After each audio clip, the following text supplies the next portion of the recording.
Merci Monsieur le Président.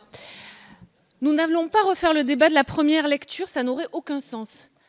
Mathieu Orphelin, lui-même, lors de la discussion générale, vous étiez sans doute quelques-uns ici à l'écouter, a énuméré toutes les actions parlementaires et gouvernementales pour sortir du glyphosate qui ont été obtenues après la première lecture et pour accompagner cette sortie en collaboration avec les filières concernées. Mais puisque vous remettez le débat sur la table, rafraîchissons-nous la mémoire.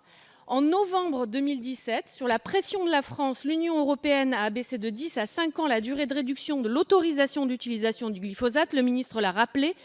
Le 27 novembre 2017, le président de la République déclarait « J'ai demandé au gouvernement de prendre les dispositions nécessaires pour que l'utilisation du glyphosate soit interdite en France dès que des alternatives auront été trouvées et au plus tard dans 3 ans ». Le président de la République a demandé ensuite au ministre de la Transition écologique et de l'Agriculture de travailler conjointement pour trouver des alternatives. La sortie du glyphosate, elle s'organise dans l'accompagnement des agriculteurs et avec les filières qui elles-mêmes avancent sur le volet des propositions.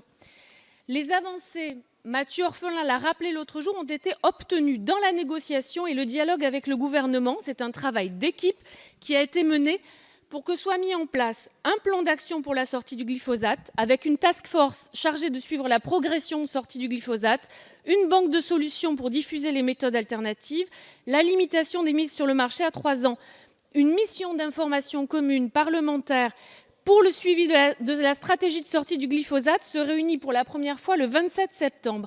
En fait, ça signifie quoi?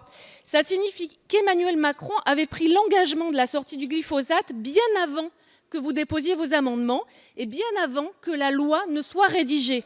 C'est donc Emmanuel Macron qui a pris cet engagement. Depuis, le ministre Stéphane Travert a fait sien cet engagement et le mène à bien.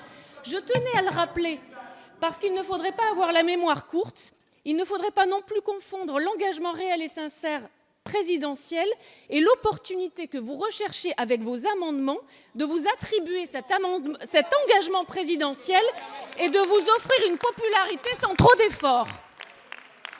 Nous ne voterons pas vos amendements parce que nous n'avons aucun doute sur l'engagement présidentiel. Nous croyons fermement et sincèrement à une sortie du glyphosate par l'accompagnement et l'adhésion des acteurs du monde agricole et nous ne souhaitons pas vous laisser préempter cet engagement présidentiel.